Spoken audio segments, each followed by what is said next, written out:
Hi అండి.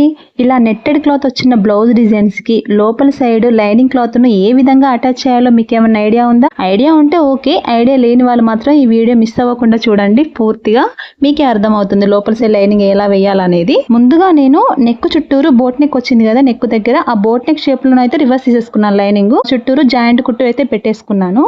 మళ్ళీ ఇప్పుడు నెట్టెడ్ చుట్టూరు నేను ఈ విధంగా మీకు వీడియోలో చూస్తే అర్థమవుతుందండి. ఇలా చుట్టూ కుట్టు పెట్టేసుకున్నాను. ఆ వర్క్ మధ్యలో నుంచి కుట్టు పెట్టేసుకున్నాను.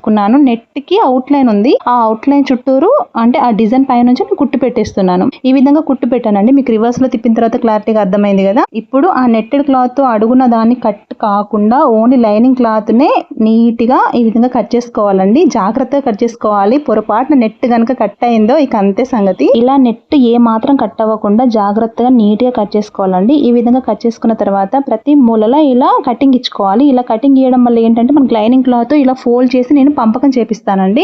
ఫోల్డ్ చేసి పంపకం చేయడం కోసం అనేసి అలా కటింగ్ ఇస్తేనే అక్కడ క్లాత్ ఫోల్డ్ అవుతాయి, లేదంటే ఫోల్డ్ అవ్వదు. మధ్యలో అలా కటింగ్స్ ఇస్తేనే క్లాత్ మంచిగా ఫోల్డింగ్ చేయడానికి వీలవుతుంది. అలా ఫోల్డింగ్ చేసేసుకొని మనం మామూలుగా హెమ్మింగ్ చేసేసుకుంటే సరిపోతుందండి. అయితే ఇలాంటి మోడల్ బ్లౌజెస్ కి ఇలాగే కుట్టాలన్నది ఏం లేదండి. ఇంకా వేరే టైప్స్ లో కూడా కుట్టుకోవచ్చు. మనకు ఫినిషింగ్ నీట్ గా వచ్చిందా లేదా అన్నది మాత్రం చూసుకోవాలి. ఇంతకీ మధ్యలో ఇంకో హోల్ ఉంది కదా, మరి దాని సంగతి ఏంటనుకుంటున్నారా? నెక్స్ట్ వీడియోలో చూపిస్తా.